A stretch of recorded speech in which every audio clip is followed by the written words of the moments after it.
Les objets que vous chérissez dans votre foyer pourraient être des obstacles spirituels qui perturbent profondément votre connexion avec Dieu. Vous vous demandez peut-être pourquoi vos prières semblent rester sans réponse et pourquoi les bénédictions promises dans les Écritures vous échappent jour après jour. Votre maison, ce lieu censé être un sanctuaire de paix, est peut-être devenu un refuge pour des idoles modernes qui bloquent le flot de la grâce divine dans votre vie. Aujourd'hui, je vais vous guider pour identifier et éliminer ces objets qui compromettent votre destinée spirituelle. Je vous révélerai 4 signes cruciaux qui peuvent transformer radicalement votre relation avec Dieu. Mes précieux amis, nous vivons dans une époque où l'ennemi de nos âmes agit avec une ruse subtile, plaçant des obstacles dans nos propres foyers. Ces objets, en apparence inoffensifs, érigent progressivement un mur spirituel entre vous et les bénédictions que Dieu désire ardemment déverser sur vous. La Bible nous met en garde avec clarté dans 1 Jean 5, 21, « Petits enfants, gardez-vous des idoles ».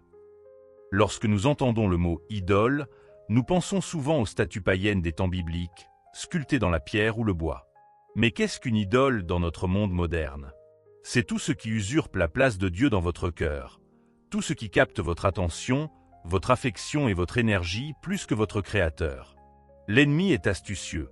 Il ne place pas des statues évidentes dans nos maisons, mais des objets sophistiqués, déguisés en nécessités quotidiennes, qui détournent lentement notre adoration de Dieu vers eux. Je me souviens d'une famille que j'ai rencontrée lors d'une campagne d'évangélisation à Seattle. Le père, un homme d'affaires prospère, la mère, une femme dévouée à ses enfants, et leurs 3 fils rayonnaient de bonheur en apparence. Ils fréquentaient l'église régulièrement, donnaient généreusement, et leur vie semblait parfaite. Pourtant, quelque chose n'allait pas. Leur vie spirituelle était comme un désert aride, leurs prières semblaient rebondir sur un plafond invisible, et les bénédictions promises dans les Écritures restaient hors de portée. Après plusieurs conversations, j'ai découvert que leur maison était remplie d'objets qui, sans qu'ils s'en rendent compte, avaient pris la place de Dieu. Ces possessions, bien que matériellement inoffensives, occupaient une place démesurée dans leur cœur, leur temps et leurs priorités, devenant ainsi des idoles modernes. Que nous enseigne la parole de Dieu à ce sujet? Dans Exode 20, 3-5, l'Éternel déclare avec autorité « Tu n'auras pas d'autre Dieu devant ma face. Tu ne te feras point d'image taillée, ni de représentation quelconque des choses qui sont en haut dans les cieux, en bas sur la terre ou dans les eaux. Tu ne te prosterneras pas devant elles, car moi, l'Éternel, je suis un Dieu jaloux. » Cette jalousie n'est pas mesquine, mais sainte. Dieu désire ardemment être le centre de votre vie. Lorsqu'un objet prend cette place, il devient une barrière spirituelle, un barrage qui empêche les bénédictions divines de couler librement. J'ai écouté des centaines de chrétiens à travers le monde se plaindre d'une sécheresse spirituelle, de prières sans réponse, de bénédictions qui semblent toujours destinées à d'autres. Trop souvent, le problème réside dans les objets que nous laissons dominer nos foyers, ces idoles modernes qui nous éloignent de la présence de Dieu. Avec toute la gravité que l'Esprit Saint place dans mon cœur, je vous assure que ces possessions apparemment anodines pourraient être la raison pour laquelle vous vivez en dessous des privilèges divins que Dieu vous a promis. Ces objets que vous tenez en haute estime pourraient être ceux qui bloquent la présence puissante de Dieu dans votre quotidien.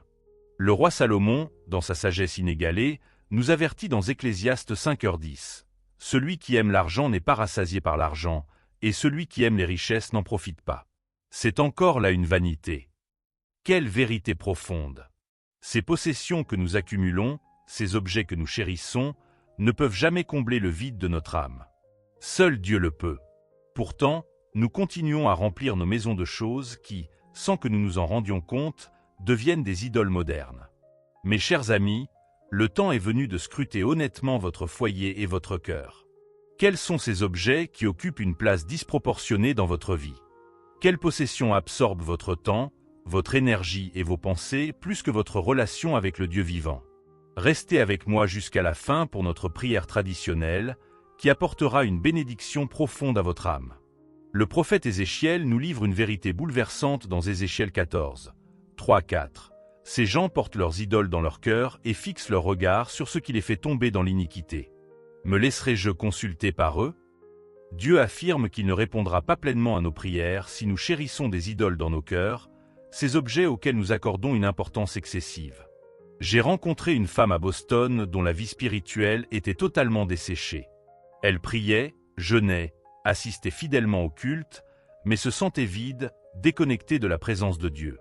Un jour, le Saint-Esprit lui a révélé que sa collection de porcelaine précieuse, qu'elle chérissait et entretenait avec soin, était devenue une idole.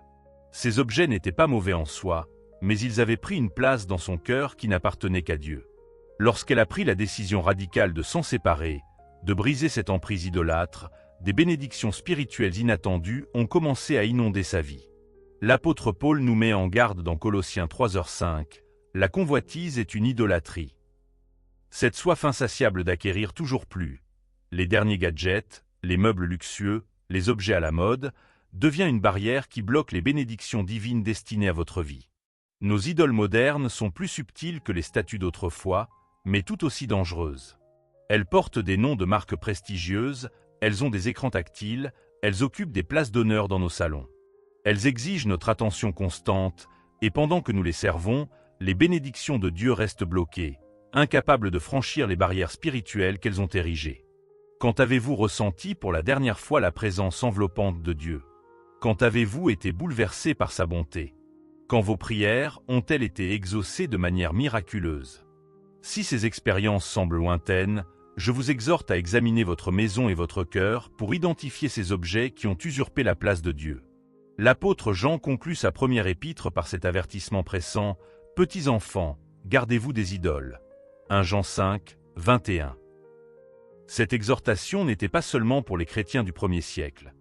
Elle résonne avec une urgence encore plus grande dans notre monde matérialiste, où les objets deviennent nos nouveaux maîtres.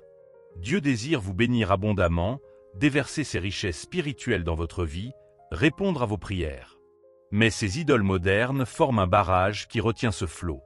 Comme le roi David le proclame dans Psaume 16, 4, « On multiplie les idoles, on court après les dieux étrangers, mais je ne répandrai pas leur libation de sang, je ne mettrai pas leur nom sur mes lèvres. » David refusait catégoriquement de donner une place aux idoles, et en retour, il a reçu des bénédictions abondantes, une onction qu'il a établie comme le plus grand roi d'Israël.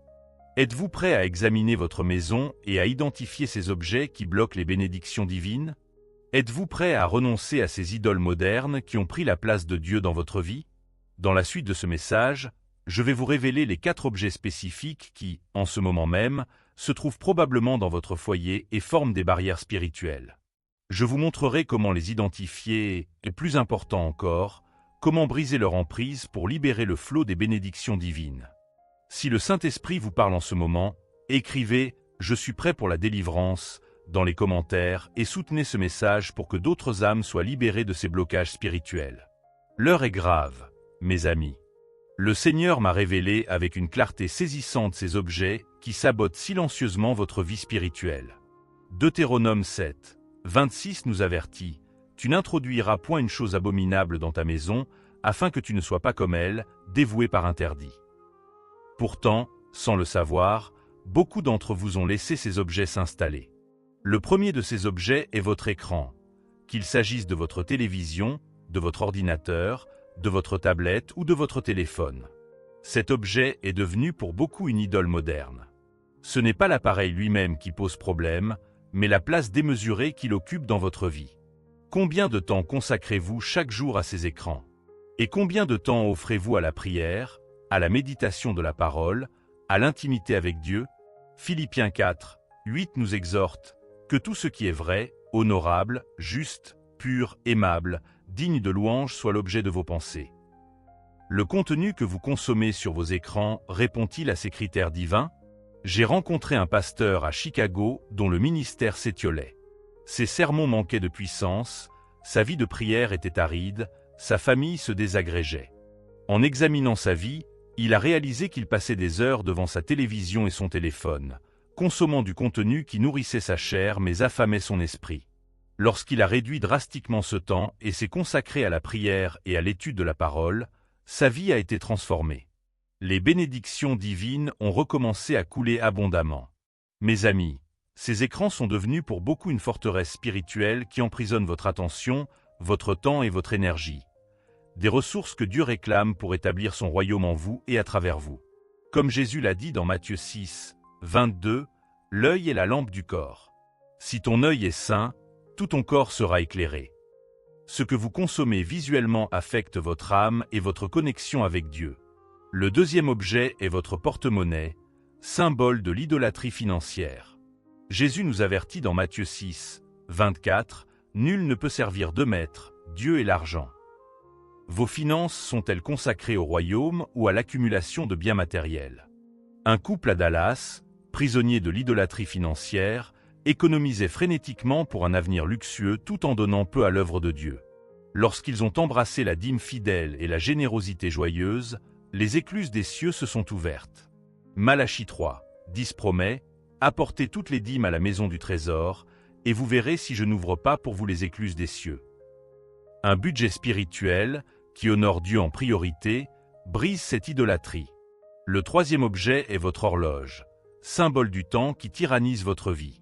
Éphésiens 5, 15 à 16 nous exhorte à racheter le temps, car les jours sont mauvais. Une femme d'affaires à Atlanta, submergée par un agenda surchargé, n'avait plus de temps pour Dieu. En instaurant des rendez-vous divins inviolables et en respectant le sabbat, sa vie spirituelle a été revitalisée. Psaume 90, 12 prie, « Enseigne-nous à bien compter nos jours, afin que nous appliquions notre cœur à la sagesse. » Ordonnez votre temps selon les priorités divines pour briser cette idole. Le quatrième objet est votre miroir, symbole de l'idolâtrie de soi. 2 Timothée 3, 1 à 5 met en garde contre l'égoïsme des derniers jours. Un jeune homme à Seattle, centré sur son image et sa reconnaissance, stagnait spirituellement. En pratiquant l'adoration extatique et le service sacrificiel, il a brisé cette idole. Matthieu 16, 24 nous appelle à renoncer à nous-mêmes pour suivre Christ. Détournez votre regard de votre propre reflet pour le fixer sur la gloire de Dieu. Mes chers amis, ces 4 objets, écran, porte-monnaie, horloge, miroir, deviennent des idoles lorsqu'ils prennent la place de Dieu. Brisez-les par des disciplines spirituelles, limites numériques, dîmes fidèles, rendez-vous divins, adoration extatique. Écrivez « Je purifie mon foyer » dans les commentaires si vous êtes prêts à agir. Prions. Père Céleste, nous reconnaissons nos idoles et renonçons à leur emprise. Restaure-toi au centre de nos vies et que tes bénédictions coulent librement. Au nom de Jésus, Amen.